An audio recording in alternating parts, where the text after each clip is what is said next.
Okay, yeah, run right Good out. afternoon. My name is Alison McKenzie, and I am the Chair of the Historic Conservation Board. I would like to take a minute to remind everyone about the rules of this proceeding. This proceeding is at all times governed by the rules of procedure adopted by the Board on September 26, 2011, last amended on March 9th, 2020.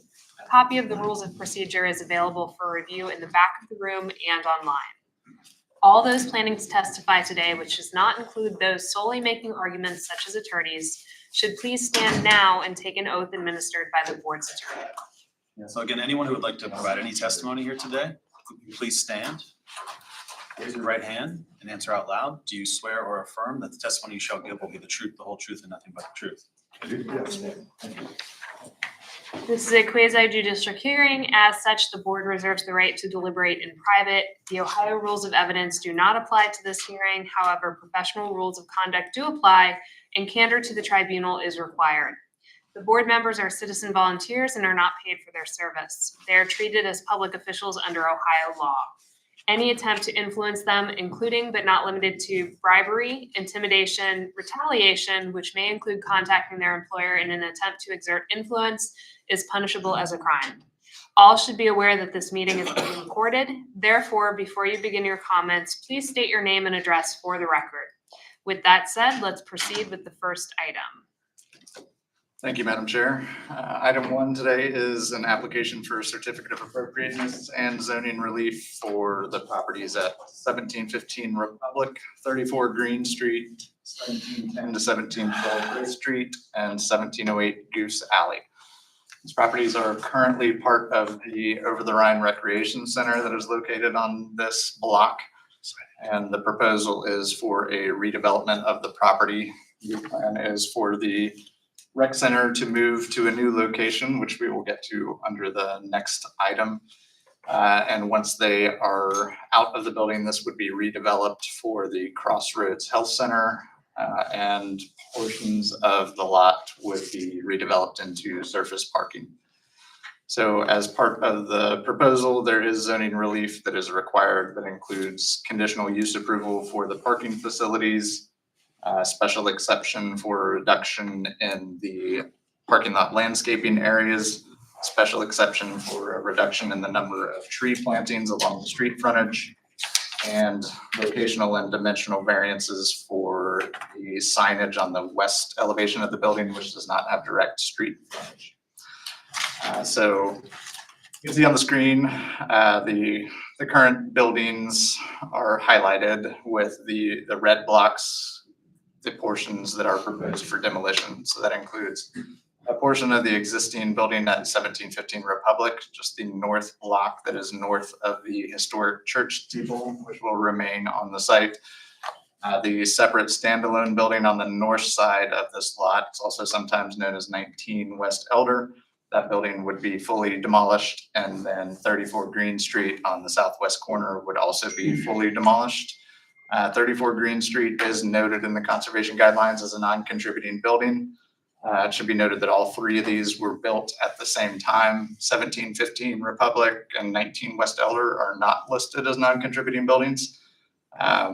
In staff's opinion, that is likely related to the fact that there is still a historic church steeple remaining as part of this building. So it's could be that the church steeple is considered contributing, where the rest of the building around it would be considered non-contributing additions. So in staff's opinion, there's no question as to whether the portions that are proposed for demolition are non-contributing, as they are all built in the 1970s, all have similar architecture and do not contribute to the district. So from a demolition alone standpoint, staff has no issues with the demolition, as staff feels that they are all non-contributing structures.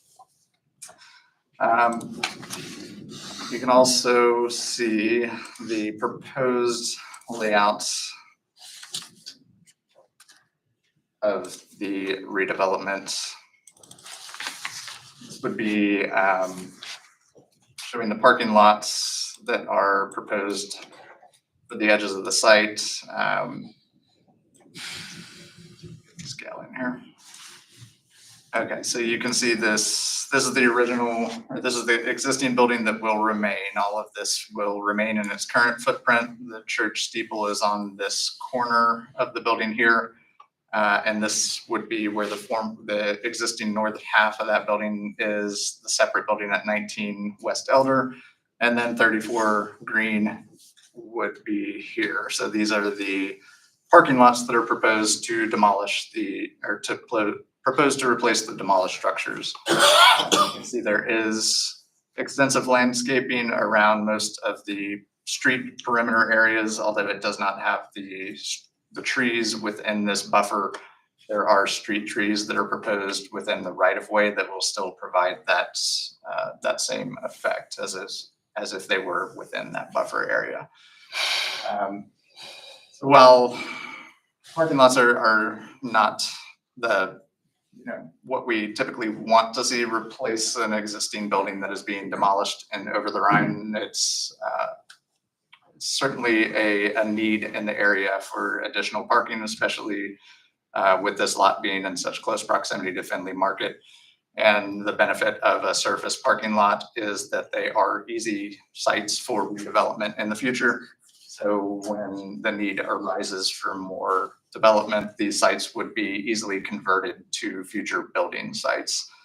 You'll notice the parking lot does have individual block paving for the surfacing material, which will help break up the appearance of that parking lot. And there are landscape islands on the interior of the parking lot to also help further break that up. So while they do need zoning relief for some of the landscape elements, overall, there is a substantial amount of landscaping that is provided. You can see on the drawing from the staff report, these are the specific areas that require the relief.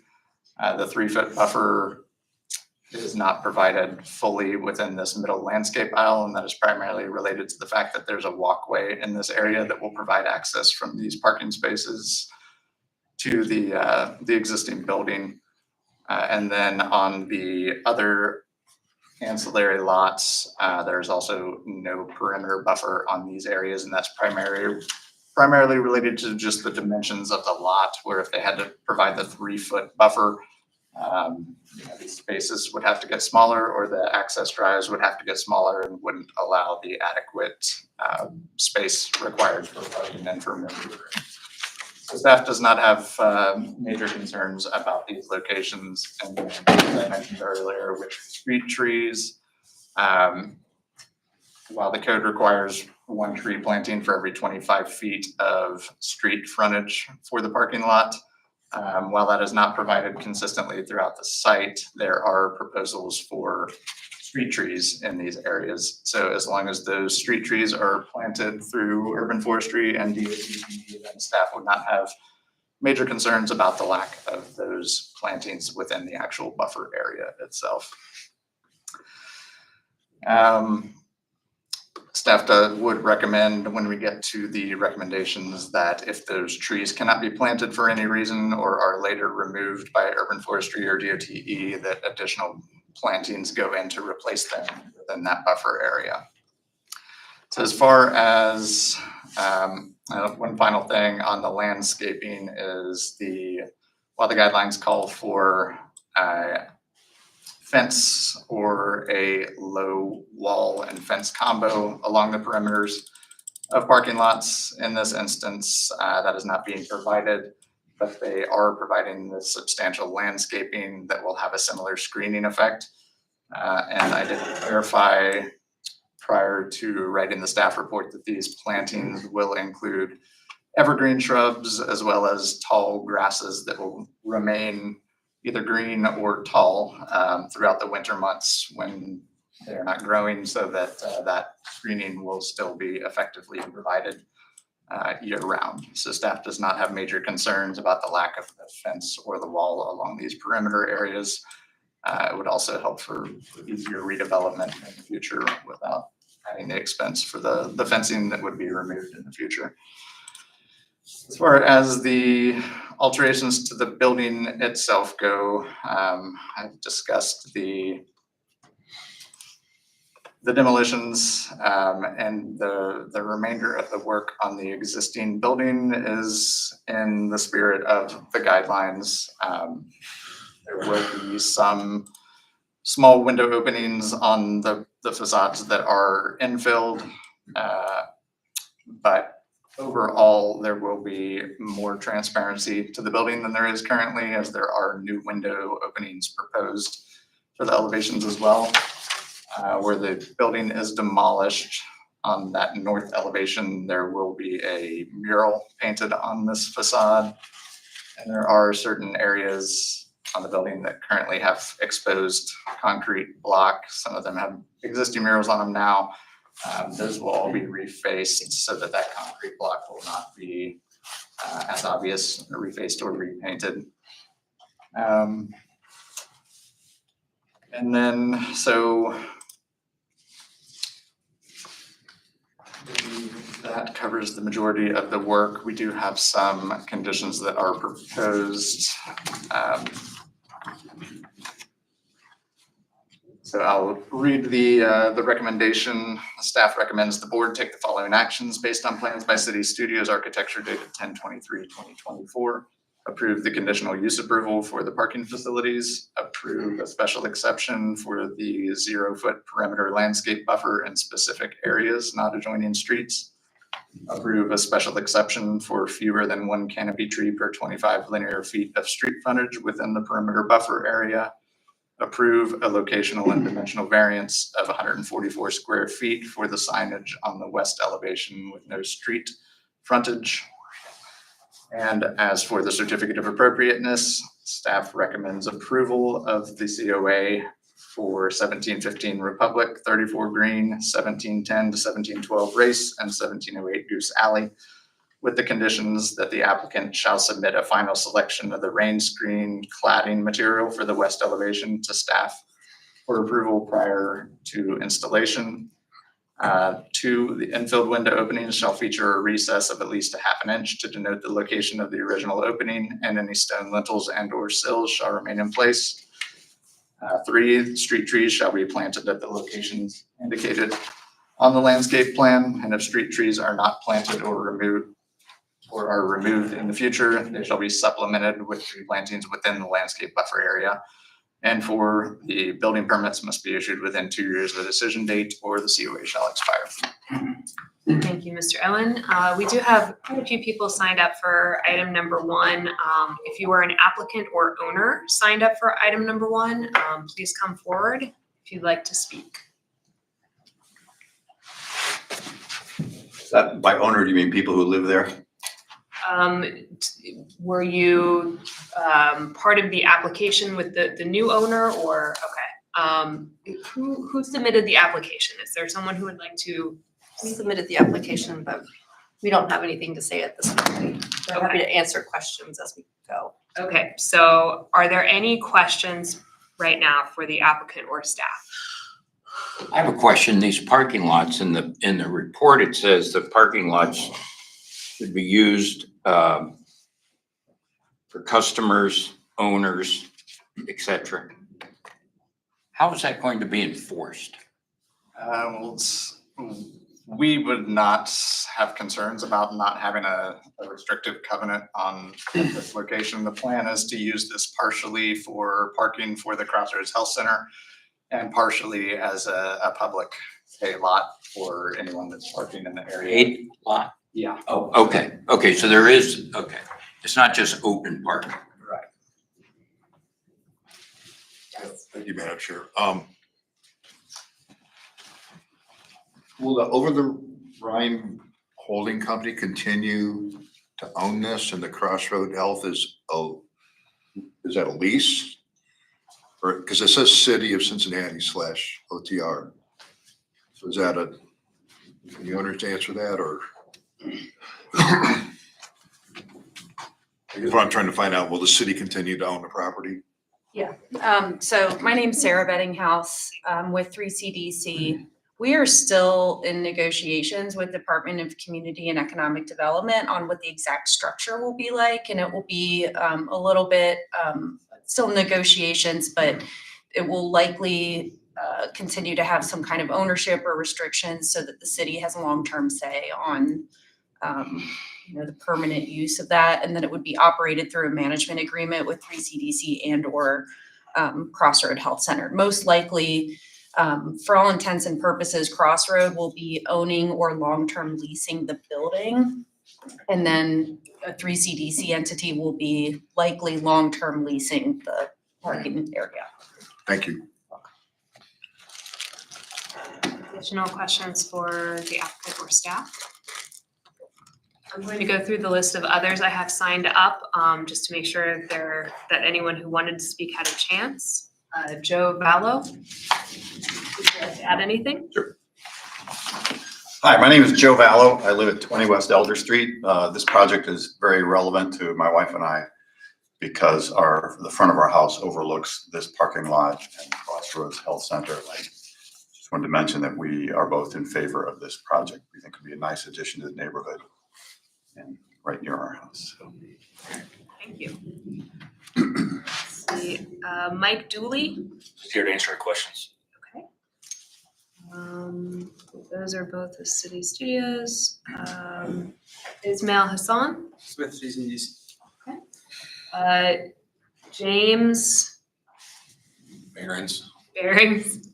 it's me. I'm CEO for Crossroad Health Center, just here to answer questions. Great. Anna Barczyk. 3CDC. Great. Okay, I don't have anyone else signed up. Was there anyone else wishing to speak on this item? Okay, with that, I would entertain a motion from the board if there are no additional questions. Madam Chair, I'd like to make a motion to approve both the zoning relief and the certificate of appropriateness. And conditional use. Tom. That would be the zoning relief, correct? There were a couple conditions. Are you accepting of the staff's conditions? I did not say, I said zoning relief, didn't I? There are conditions on the approval outlined by staff. Yes. Yes.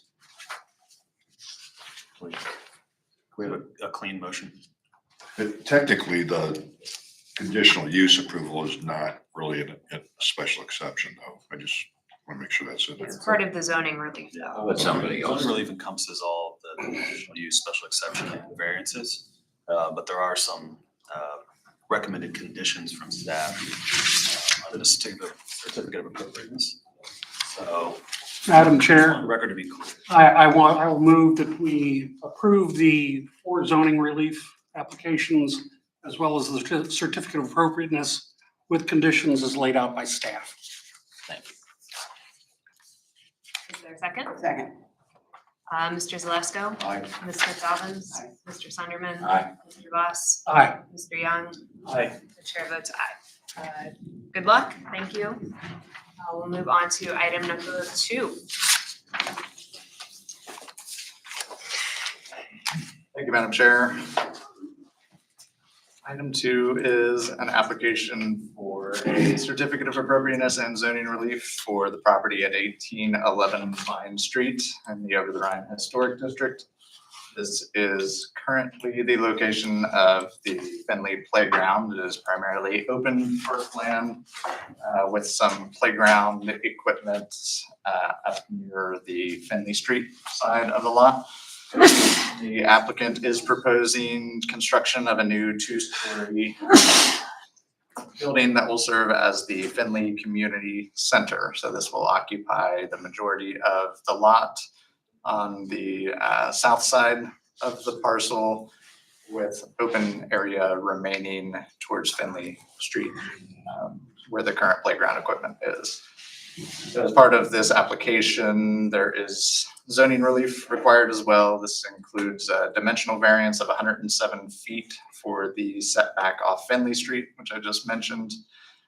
There's also a special exception required for ground floor transparency, primarily along Finley Street. where it is set back, it does not meet the full 50% transparency that is required. And that there is also a numerical variance for 3 proposed wall murals on the building where the zoning code only allows 1.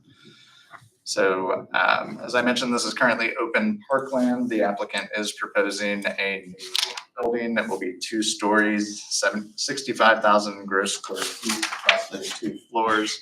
That includes a recreation center, as well as wellness services. There will be a gymnasium, running track, indoor pool, fitness center, roller rink, childcare center, multi-purpose rooms, administration space, rooftop outdoor fitness space, and play areas. So staff does feel that the project substantially complies with the conservation guidelines for the district. So you can see on the floor plan, the layout based on the programmatic nature of the building as a recreation center. It is a little more difficult to fit into all of the aspects of the requirements just because of the floor layout needs. But staff does feel that they have done a very good job of substantially meeting each one of the guidelines sections. So I have the full analysis in the staff report, so I won't go through each aspect of the guidelines, but I do want to point out a few key features. So you can see on the renderings, I can get to the front street first. The building does fall in line primarily with the height of the adjacent buildings, which are immediately adjacent. It is 2.5 stories. There's a 1-story non-contributing building on the opposite side, and then a taller 2.5 to 3-story building beyond that. So being 2 stories, it does fit within the height guidelines. And as I mentioned previously, the nature of the building makes it more difficult. It is a horizontal building by nature, but the applicant has added features to the building to try to increase some of the vertical emphasis on the building. That includes breaking the building up into multiple storefront sections. There is a slight change in the material that's used on each one of these storefronts, with the brick having a slightly different color and texture alternating between these. The storefront members themselves do have the vertical emphasis between the glass, and then the more modern, the roof line with the glass panels over the primary entry and the gym and track space on the south side of the building, providing that additional vertical emphasis. The windows themselves are slightly different than we'd see on a typical mixed use or residential building in the area. They do have grouped windows in each of the storefronts for part of that storefront. But again, this is primarily related to the need for more light entering the building because of the uses that are proposed in these spaces. The windows do have a decorative surround that projects out from the building, with the windows themselves being slightly recessed. So it creates that separation for each of the window bays, providing a modern take on a window surround that are common in the area. So it does clearly have a defined base, middle, and top. The storefront elements, the textured brick on each side of the glass and metal storefronts, forming a solid base, the middle being primarily defined by these window openings, and the top with the metal coping and trim, providing the top element that does terminate the building. So staff feels that this primary facade especially is in keeping with the guidelines. As you get around to the other elevations on the building, there are some different materials proposed. That does include a metal paneling system that does appear to be a high quality material. There are some details in the packet on that specific product, and I believe the applicants may have some samples here today. But that does appear to be a quality material that will hold up to the elements, and being used on secondary elevations, staff feels that it is an appropriate material. It is not going to be on highly visible portions of the elevation.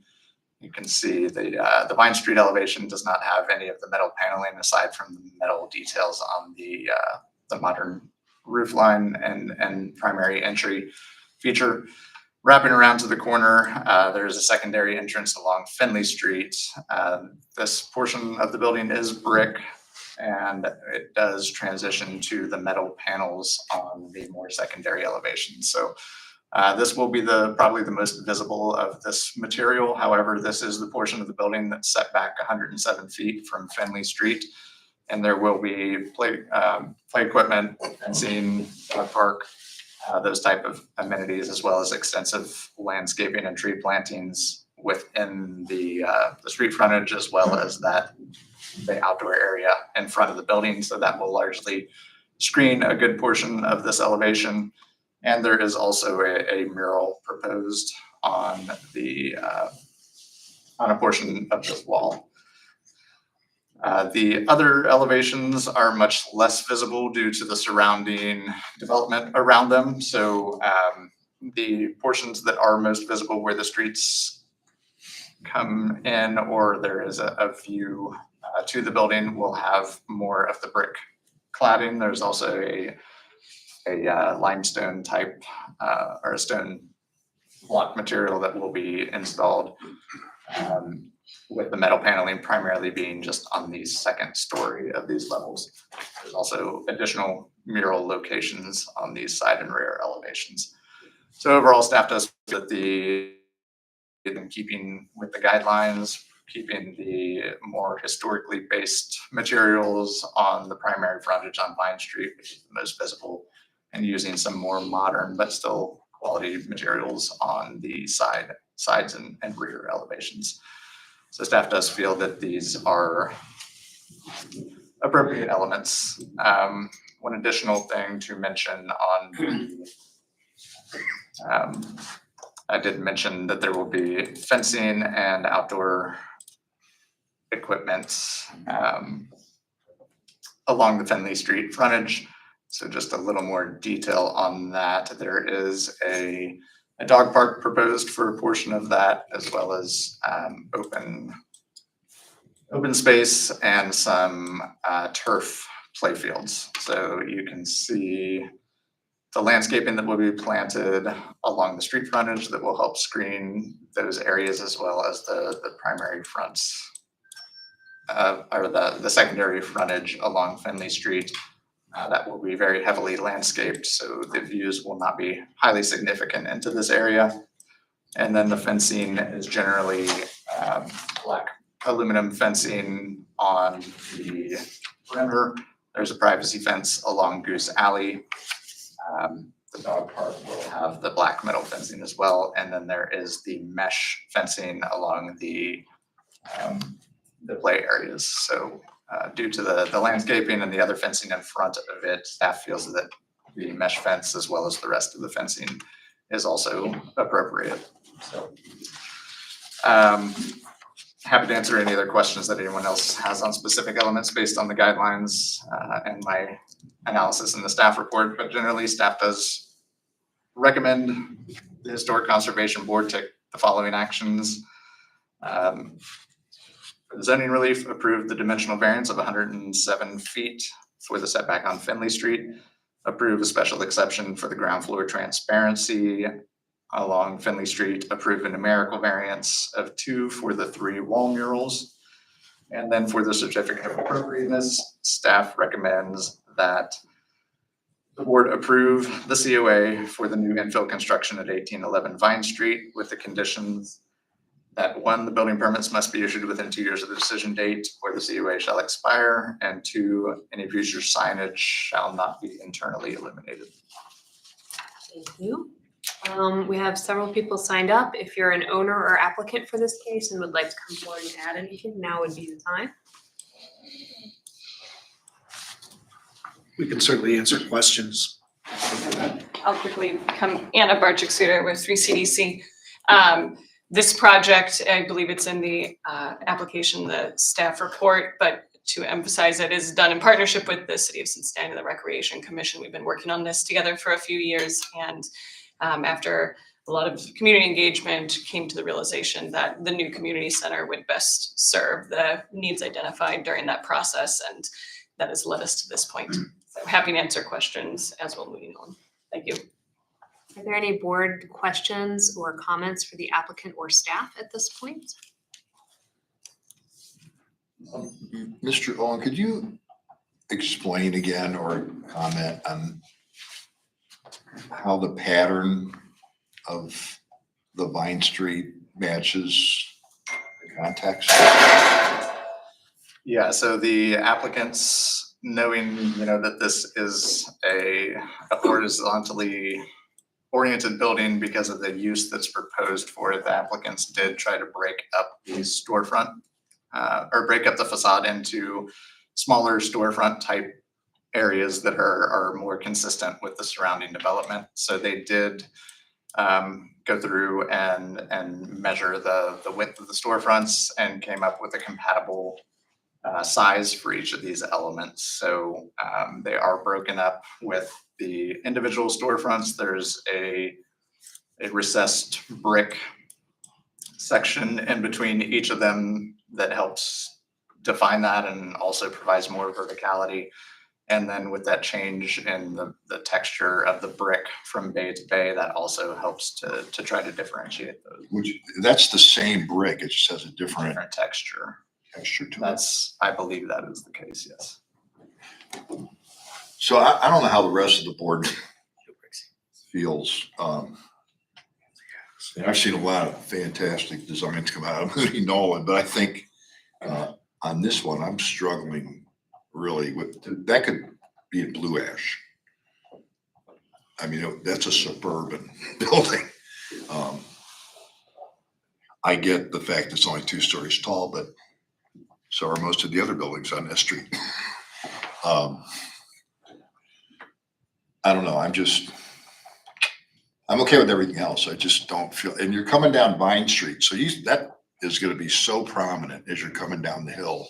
It's almost like the first thing you're really gonna see, because it is, in my opinion, very monolithic in its appearance. I appreciate the attempt to break it up. I just don't think it was very successful.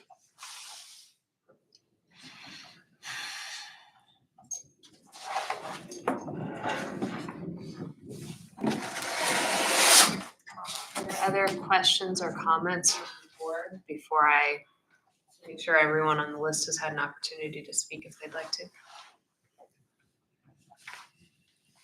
Mr. Vallo, did you want to add anything? Hi, thank you. Joe Vallo, 20 West Elder Street. I wanted to mention that not only does the front of my house overlook the project 1, but the back of my house overlooks this one, project 2. So I'm well immersed. I will be well immersed in this project. And so my wife and I are generally in favor of this. We wanted to mention that the variance for the additional murals to us is extremely important. The south side, the back of the southwest portion, south side, is what we look directly into. It's a 30-foot high wall for the swimming pool. And so we now overlook a park, a beautiful, well, not so beautiful park, but nonetheless, green grass and nice trees. So, but we will be looking straight into a 30-foot wall within maybe 30 feet of the back of our house. So I would like to ask that you approve that variance for the additional murals to at least dress that up a bit. Thank you very much. Mr. Dooley, you're still there. Did you want to add anything on this item? Mr. Hassan? Howard Blaisdell? Yes, with Moody Nolan. We did bring samples of the brick. That's something that you'd like to see. We are looking at potentially 2 different brick, but one of the primary things we're looking at is a different in texture in the brick. We're also investigating using a different color mortar between each bay. because the mortar adds about 15-20% to the color of the wall. So we're looking at using that as well to balance and break up each of the sections.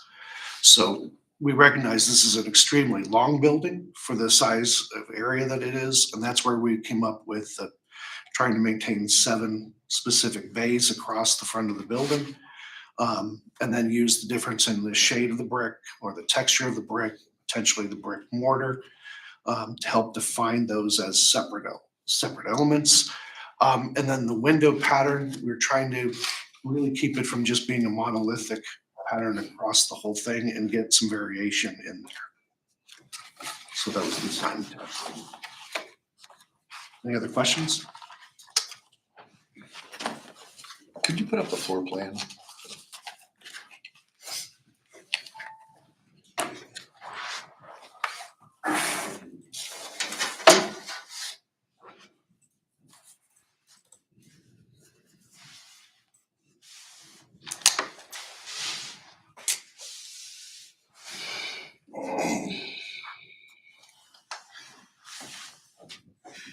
That's everyone signed up. Are there any additional questions or comments? I actually, I have a different view than Mr. Zalasko. This is a hard egg to crack because it is going to be a large facility. I think they have done a reasonably good job. And at the same time, it is clearly a new structure. I will hope for the best that it translates into something that looks as if there are bays to it. So as I say, I don't know how you get from where they are to where we want to be, because this seems like a very good development, and I just don't have the same issues, and so I'm in favor of it.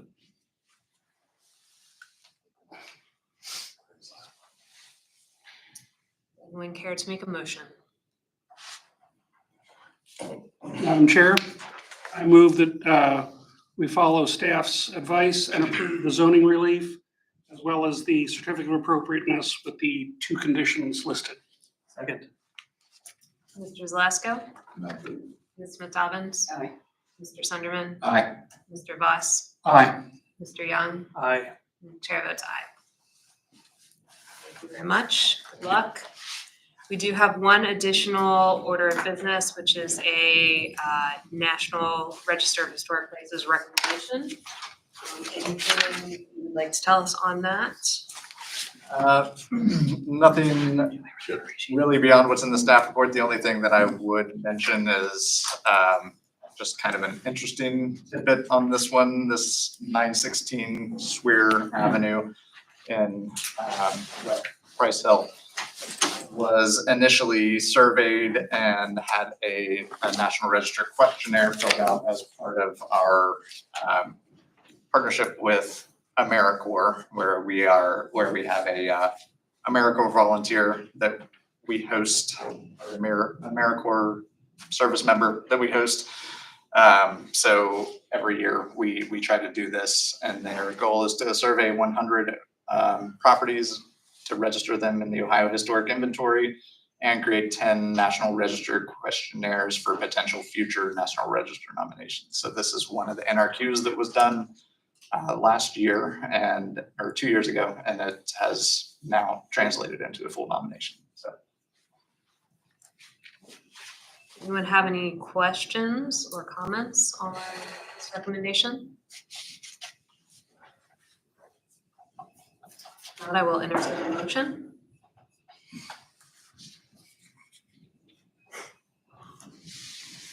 Okay, I'm not sure on the wording on this, Madam Chair, but I'd like to make a motion that we support The recommendation for the 916 Square Avenue for the National Register of Historic Places. Is there a second? Second. I'll call the roll. Mr. Zalasko? Aye. Ms. Smith Dobbins? Aye. Mr. Sunderman? Aye. Mr. Voss? Aye. Mr. Young? Aye. The chair votes aye. Is there any additional business for today? No, Madam Chair. With that, being the case, I will entertain a motion regarding adjournment. So moved. All in favor? Aye. Aye.